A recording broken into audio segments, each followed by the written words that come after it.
एक रात जब पूरा देश सो रहा था, मुंबई की सड़कों पर धमाकों की आवाजें गूंज रही थीं। ट्रेनें जल रही थीं, लाशें बिछी हुई थीं और कहीं दूर एक शख्स अपने लैपटॉप की रोशनी में मुस्कुरा रहा था। उसका नाम था यासीन भटकल, इंडियन मुजाहिदीन का को-फाउंडर। वो इंसान जिसने भारत की धरती पर आतंक की एक पूरी फैक्ट्री खड़ी कर दी थी और सालों तक इंटेलिजेंस ब्यूरो, सीबीआई, एनआईए सब उसे ढूंढते रहे, पर वो था कि मिलता ही नहीं था। तो आखिर वो पकड़ा कैसे गया? ये सिर्फ एक गिरफ्तारी की कहानी नहीं है। ये कहानी है उस अदृश्य जंग की जो बंद कमरों में लड़ी गई, जहां न कोई वर्दी थी, न कोई बंदूक, सिर्फ दिमाग था और वक्त की एक बेहद पतली धागा जो कभी भी टूट सकती थी। साल 2006, मुंबई लोकल ट्रेन में 7 सिलसिलेवार धमाके, 11 मिनट में 209 लोगों की मौत, 700 से ज्यादा घायल। पूरा देश सदमे में था। जांच एजेंसियों ने जब मलबा खंगाला तो एक नाम बार बार सामने आया, इंडियन मुजाहिदीन। ये कोई पुराना संगठन नहीं था, ये कुछ नया था, कुछ खतरनाक, कुछ ऐसा जो भारत ने पहले नहीं देखा था। और इस संगठन के पीछे का दिमाग? कर्नाटक के भटकल कस्बे से आया एक लड़का, मोहम्मद अहमद सिद्दीबप्पा। दुनिया जिसे यासीन भटकल के नाम से जानती थी। यासीन कोई फिल्मी विलेन नहीं था, वो पढ़ा लिखा था, चालाक था और सबसे खतरनाक बात, वो आम लोगों जैसा दिखता था। आईबी के अधिकारियों ने बाद में बताया कि यासीन की सबसे बड़ी ताकत यही थी, वो भीड़ में घुल जाता था। कभी दाढ़ी, कभी बिना दाढ़ी, कभी कुर्ता, कभी जीन्स, कभी हिंदू नाम, कभी कुछ और। वो हर बार एक नई पहचान लेकर सामने आता था। 2008, अहमदाबाद, फिर धमाके, विंटिकिस विस्फोट, 70 मिनट में 56 लोगों की जान गई। इससे पहले ही सूरत में बम मिले जो वक्त रहते डिफ्यूज हो गए।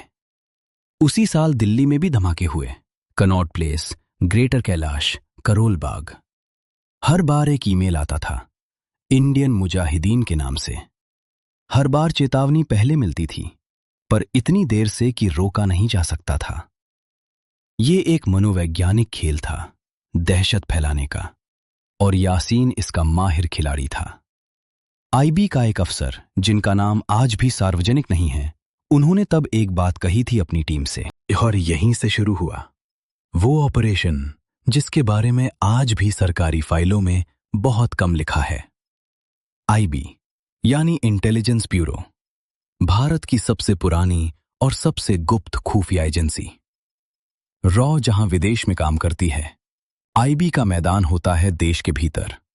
और इसके अंडरकवर एजेंट वो लोग होते हैं जो न वर्दी पहनते हैं, न हथियार उठाते हैं, पर देश की सबसे खतरनाक लड़ाइयां लड़ते हैं। यासीन को पकड़ने के लिए आईबी ने एक खास टीम बनाई। इस टीम का काम था यासीन के नेटवर्क में इस तरह घुसना कि उसे खुद भनक न लगे। पर यह जितना आसान सुनने में लगता है, उतना था नहीं। यासीन का नेटवर्क 3 देशों में फैला था, भारत, पाकिस्तान और नेपाल। वो बॉर्डर पार करता था जैसे हम गली बदलते हैं। उसके पास नकली पहचान पत्र थे, नकली नाम थे, और ऐसे लोग थे जो उसे कभी धोखा नहीं देते, या कम से कम यही वो सोचता था।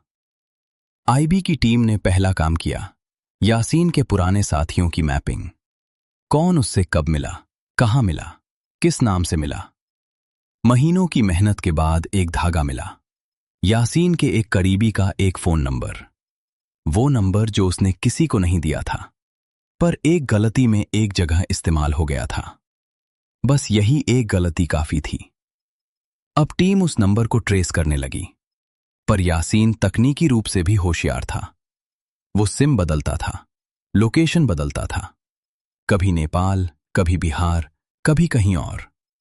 एक बार आईबी की टीम इतनी करीब पहुंची कि उनके एजेंट उसी इलाके में मौजूद थे जहां यासीन छुपा था, पर वो चंद घंटे पहले निकल चुका था। उस रात टीम के एक अफसर ने जो लिखा, वो बाद में किताब में छपा।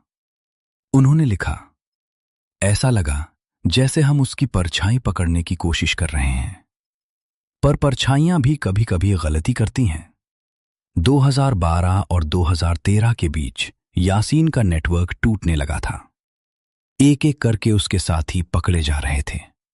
रियाज भटकल, उसका भाई और इंडियन मुजाहिदीन का दूसरा बड़ा नाम, वो पाकिस्तान में जा छुपा।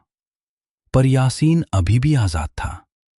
और फिर उसने एक और गलती की। वो नेपाल बॉर्डर के पास था। आईबी को एक ह्यूमन इंटेलिजेंस सोर्स से खबर मिली। इस बार टीम ने पूरी सावधानी बरती। कोई शोर नहीं, कोई लीक नहीं। ऑपरेशन इतना गुप्त था कि खुद यासीन के करीबी लोगों को नहीं पता था कि जाल बिछ चुका है। 28 अगस्त 2013, पोखरेल बाजार, भारत नेपाल सीमा के पास एक छोटा सा कस्बा। आईबी और एनआईए की संयुक्त टीम ने ऑपरेशन को अंजाम दिया। यासीन भटक्कल गिरफ्तार हो गया। उस दिन कोई बड़ा ऐलान नहीं हुआ, कोई प्रेस कॉन्फ्रेंस नहीं, कोई तस्वीर नहीं, बस एक खामोश खबर जो धीरे धीरे बाहर आई। क्योंकि यही आईबी का तरीका है, चुपचाप काम करो, शोर मत मचाओ। जब यासीन से पूछताछ हुई तो जो बातें सामने आईं वो रोंगटे खड़े कर देने वाली थीं। उसने बताया कि इंडियन मुजाहिदीन को पाकिस्तान की खुफिया एजेंसी आईएसआई से ट्रेनिंग मिली थी। धमाकों के लिए पैसे आते थे, आरडीएक्स आता था और टारगेट की लिस्ट बनाई जाती थी, बेहद सोच समझकर, ताकि ज्यादा से ज्यादा दहशत फैले, ज्यादा से ज्यादा लोग मरे और देश में सांप्रदायिक तनाव भड़के। ये सिर्फ आतंक नहीं था, ये एक रणनीति थी और यासीन उस रणनीति का सबसे तेज दिमाग था। एनआईए की चार्जशीट में यासीन भटक्कल पर 2006 से 2013 के बीच भारत में हुए कम से कम 8 बड़े बम विस्फोटों में सीधी भूमिका का आरोप है। सैकड़ों लोगों की मौत, हजारों की जिंदगियां तबाह। आज यासीन भटक्कल पुणे की यरवड़ा जेल में है। उस पर कई मुकदमे चल रहे हैं, पर जो सवाल रह जाता है वो ये है, आईबी के वो अफसर जिन्होंने सालों तक अपनी पहचान छुपाकर, अपनी जान जोखिम में डालकर इस ऑपरेशन को अंजाम दिया, उनके नाम आज भी किसी फाइल में बंद हैं। कोई सम्मान नहीं, बस एक खामोश फर्ज जो उन्होंने निभाया। और शायद यही उनकी सबसे बड़ी पहचान है। क्योंकि असली हीरो वो नहीं होते जिनकी तस्वीरें अखबारों में छपती हैं। असली हीरो वो होते हैं जिनकी तस्वीरें कभी नहीं छपती।